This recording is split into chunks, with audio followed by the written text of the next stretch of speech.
ဟောပေါ့မင်းညတော့ကျွန်တော်ပွဲကောင်းတဲ့ပွဲလို့အများပြောကြတယ်ကျွန်တော်လီဗာပူးနဲ့မန်ချက်စတာစီးတီးပွဲပေါ့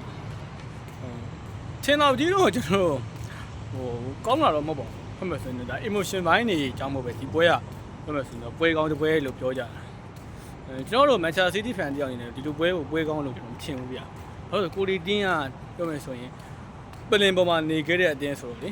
ပလင်ပေါ်မှာနေခဲ့တာဆိုတော့ဒီလိုမျိုးပြောမယ်ဆိုရင်ရနာစီဂျထားတဲ့ပလင်ပေါ်မှာထိုင်ခဲ့တဲ့လူတယောက်က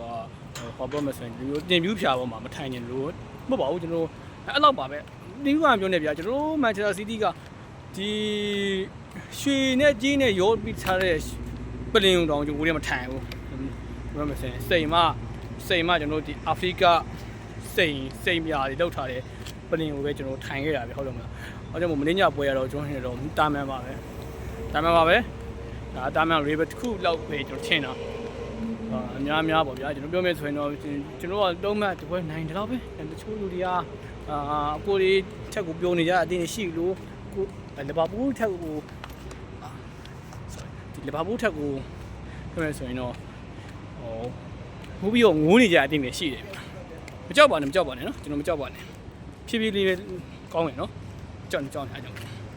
ပစ္စည်းပါပဲကိုကြီးတို့တချို့ဆိုရင် profile နဲ့ချိန်ခါတဲ့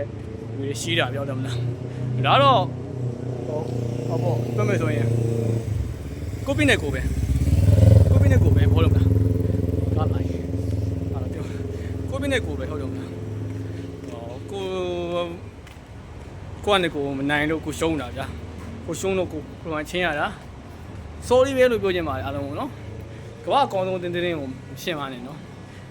တနာလို့သုံးမှတ်တည်ပေးကြရစပါးဆိုတာချုံးကလေးတင်းပြဟုတ်တယ်မလားစပါးဆိုတာဂရုနှစ်တိုင်းအမှတ်ပေးနေတယ်ဒီကောင်ဘယ်ဖလားမှမရဘူးဟုတ်တယ်မလားစင်ဘာဖလားမှမရလို့ကိုရီးယားတစ်နှစ်ကိုအနည်းဆုံးသုံးမှတ်တင်းမဲ့တော့ပေးနေရဒါတော့ဒီကောင်ကြီးပြောနေကြတာကိုရီးယားဖလားပဲလို့ကျင်တာစပါးကိုကိုပိုရီးယားအမှတ်တွေကိုစပါးကိုပေးတယ်ဒီနေ့ကတော့ရှင်းပြဖလားကိုကျွန်တော်ဂုံသိမ်းပါဟုတ်မယ်စင်တော့ပရီးမီးယားလိဂ်ကတော့အာယူကိုပေးနေယူမယ်ကာတာဝမ်ကကတော့ကျွန်တော်တိတ်မှတ်လာတော့ဒီအပြင်ချန်ပီယံလိဂ်ဖလားရပရီးမီးယားလိဂ်ရေတောင်းဖို့လေ FA ကပါဗျာဖြစ်နိုင်ရင်